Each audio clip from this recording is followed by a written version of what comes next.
वहीं केंद्रीय बजट के बाद अब छत्तीसगढ़ का बजट पेश होने वाला है। नई सरकार के पहले बजट से प्रदेश के हर वर्ग को काफी उम्मीद है। प्रदेश के नौकरी पेशा लोग बजट को लेकर उत्साहित हैं और कई उम्मीद भी लगाए बैठे हैं। छत्तीसगढ़ के सरकारी कर्मचारियों से बजट को लेकर बातचीत की हमारे सहयोगी अंकुश शर्मा ने।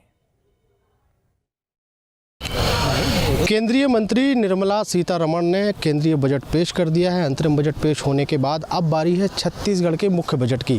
5 फरवरी से छत्तीसगढ़ के बजट सत्र की शुरुआत हो रही है और छत्तीसगढ़ में बजट सत्र से आम लोगों की क्या उम्मीदें हैं, नौकरी पेशा लोगों की क्या उम्मीदें हैं। हमारे साथ छत्तीसगढ़ के कुछ नौकरी पेशा लोग जुड़े हुए हैं, उनसे हम समझने की कोशिश करेंगे कि जो आने वाला बजट है उससे इन लोगों की क्या उम्मीदें हैं।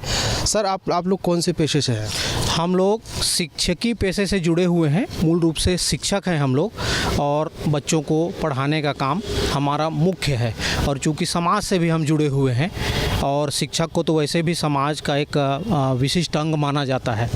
तो जिस तरह से आपने कहा कि बजट, तो आने वाला जो बजट है, चूँकि नई सरकार है और उसके जो नए मंत्री हैं जो कि ओपी चौधरी जी, और इत्तेफाक से मैं उनके विधानसभा से ही आता हूं, तो हमको बहुत उम्मीदें हैं उनसे, क्योंकि जिस तरह से वो अपने एक जो सेवा है उससे राजनीति में आए हैं।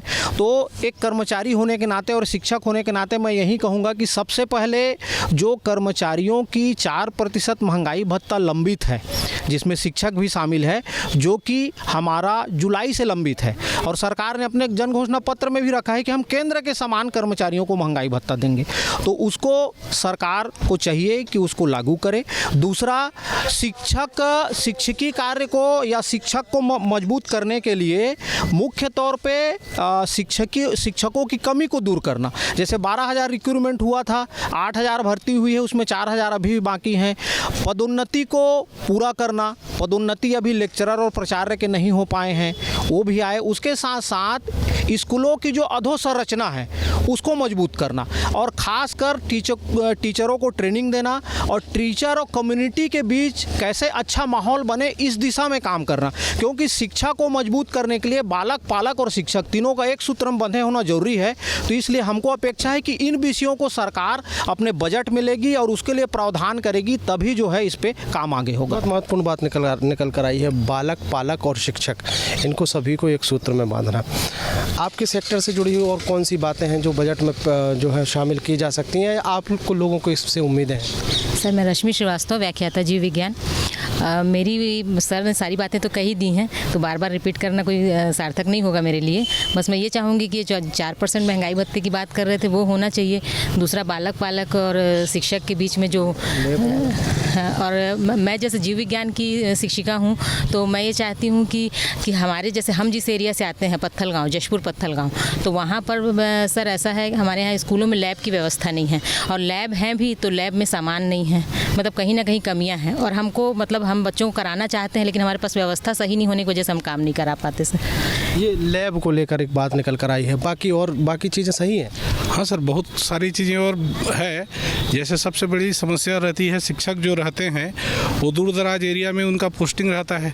जहाँ शिक्षक है वहाँ विद्यालय है और उनको रहने में बहुत दिक्कत होता है। तो कम से कम सरकार इस बजट में ये प्रावधान रखे कि शिक्षकों का रहने की व्यवस्था हो जाए और जो समय पे महंगाई भत्ता मिलनी चाहिए वो निश्चित रूप से देनी चाहिए।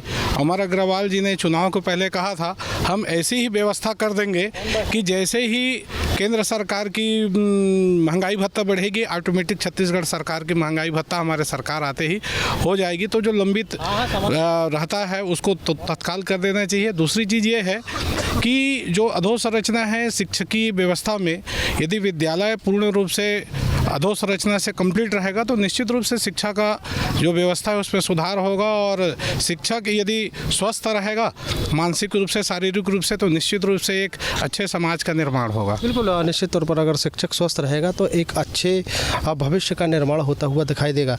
महिलाओं के सेक्टर से अगर हम बात करें तो बहुत सारी चीज़ें केंद्र सरकार के बजट से उम्मीदें थीं, अब वो उम्मीदें कितनी पूरी हुई हैं वो आप बताएंगे, लेकिन इस बजट से आपको क्या उम्मीद है?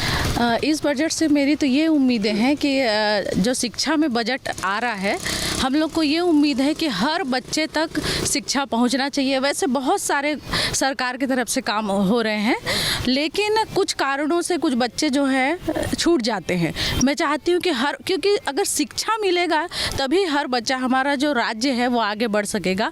और NEP 2020 है ये भी बोल रहा है कि ना 2020 की रिसर्च होते रहने चाहिए। तो छोटे बच्चे हैं उनके लिए भी छोटे छोटे रिसर्च होते रहने चाहिए स्कूलों में, ताकि वो आगे बढ़ सकें। तो रिसर्च होते रहने चाहिए। और आपने दूर दराज के स्कूलों की बात करी है, सबसे महत्वपूर्ण बात निकल कर आती है कि जो पुलिस प्रशासन के कर्मचारी हैं या फिर जो चिकित्सा विभाग से जुड़े हुए हैं, उनका कहीं ट्रांसफ़र होता है तो उनको रहने खाने की व्यवस्था होती है। लेकिन आप लोगों में भी बहुत दूर दूर तक शिक्षक जाते हैं, पढ़ाते हैं, उसको लेकर कुछ सोचा है? सर देखिए, शिक्षक का काम है पढ़ाना। यदि हमारी नियुक्ति कहीं पर हुई है तो हमको चाहिए कि हम 100% अपनी सेवा वहाँ पे दें। लेकिन कई बार सर, जैसे मेरे साथ जो मानसिक परेशानी है आज की डेट में ये है सर कि जैसे कोविड में मेरे हस्बैंड नहीं रहे और मेरा बच्चा बीमार है सर, तो मैं रायपुर अपने ट्रांसफ़र के लिए लगातार 3 साल से प्रयास कर रही हूँ, लेकिन ट्रांसफ़र नहीं हुआ है। 17 साल से व्याख्याता के पद पे पदस्थ हूँ पत्थलगांव जशपुर में, लेकिन आज तक मुझे कोई प्रमोशन नहीं मिला सर, है ना। और इसके बाद मैं ये भी मतलब कहना चाहूँगी कि यदि मैं जैसे ट्रांसफ़र के लिए अप्लाई कर रही हूँ तो मेरे ट्रांसफ़र पे कोई किसी प्रकार की कार्रवाई नहीं हो रही है।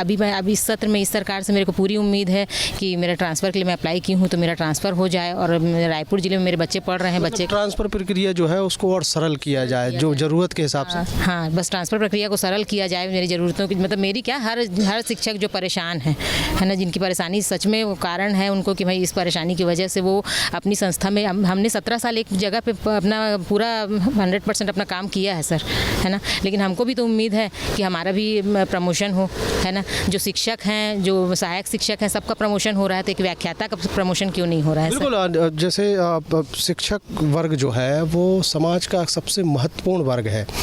ऐसे में बहुत सारी कमियां आप लोग गिनाते नजर आए हैं। उन कमियों को इस बजट सत्र में पूरा करने की उम्मीद रखते हैं? निश्चित रूप से करेंगे, क्योंकि सबसे पहली बात यह है कि जो हमारे मंत्री साहब हैं वो ऑलरेडी स्वयं IAS हैं, और IAS तो इतने जानकार होते ही हैं, उनको पूरा व्यवस्था मालूम होता है कि कैसे राजतंत्र चलता है। तो उस राजतंत्र के द्वारा ऑलरेडी उनको इतनी समझ होगी। और हमें पूरी उम्मीद है कि आदरणीय OP सर जो है, चूँकि वो स्वयं अधिकारी हैं और प्रदेश के इतने बड़े मंत्री हैं, तो निश्चित रूप से सबके साथ सबका विकास के वो ध्यान देंगे। और स्पेशली जो 2-3 बातें कही गई है, एक महंगाई भत्ता है, अधोसंरचना में विद्यालय की व्यवस्था है, और ख़ासकर शिक्षकों को रहने की। और अभी जैसे मैडम ने कहा कि जो प्रमोशन है हर किसी को रहता है। किसी ज़माने में जो 3 थे 2 में चले गए, 2 1 में आ गए, या दूसरे भाषा में कहें शिक्षक जो है प्राइमरी शिक्षक मिडिल शिक्षक बन गया, UDT बन गया, UDT लेक्चरर बन गया, लेकिन अभी तक लेक्चरर लोगों का किसी भी प्रकार से पदोन्नति नहीं हो पाई है। तो उम्मीद करते हैं कि इसकी व्यवस्था सरकार करेगी। बिल्कुल, बहुत सारी चीज़ें आपने गिनाई हैं। अब बजट को समय कम बचा है, 5 तारीख से बजट सत्र की शुरुआत होगी और इसी सत्र में बजट पेश होगा। अब चूँकि पहला बजट है, पहले बजट के हिसाब से और क्या क्या आपको लगता है कि कौन कौन सी चीज़ें उसमें शामिल की जानी चाहिए? देखिए, शिक्षा को लेकर तो बहुत सारी चीज़ें हैं, नीचे में उसको मजबूत करना।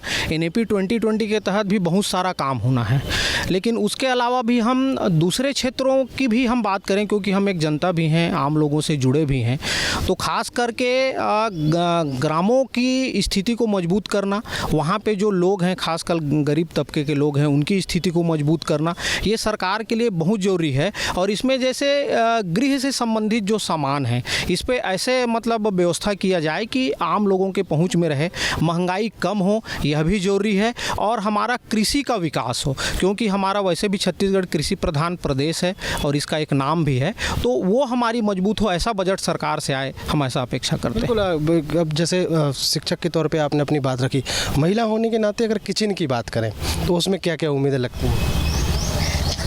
ये कहूँगी कि एक महिला होने के नाते कि अब जैसे अब घरेलू गैस है ना, गैस है, अभी कितना महंगा हो गया है है ना। तो हमारे जैसे मिडिल क्लास लोगों के लिए इन सब चीज़ों के भाई कहीं ना कहीं उसमें तो फ़र्क आ रहा है ना। हमारा बजट गड़बड़ाता है घर में हैं, और जैसे मैं एकल महिला हूँ तो मेरे को तो अपने घर के सारी व्यवस्था खुद संभालनी है। तो उस हिसाब से मैं मतलब सरकार से अपेक्षा रखती हूँ कि जो किचन के सामान है, ग्रोसरी वगैरह या जो भी है, उनमें कम से कम थोड़ी सी तो हमको छूट मिले। बिल्कुल निश्चित तौर पर। और जिस तरीके से अब छत्तीसगढ़ सरकार की तरफ से जो बजट आने वाला है, 5 फरवरी से बजट सत्र की शुरुआत होगी। वित्त मंत्री ओपी चौधरी बजट पेश करेंगे और इस बजट से शिक्षा वर्ग से जुड़े हुए लोगों को काफ़ी उम्मीदें हैं। और खासकर महिलाओं की अगर बात करें तो जो किचन का जो बजट है वो सबके पॉकेट में होने चाहिए, ऐसी उम्मीद जताई जा रही है। वीडियो जर्नलिस्ट प्रमोद देवांगन के साथ अंकुश शर्मा, न्यूज़ स्टेट मध्य प्रदेश, छत्तीसगढ़।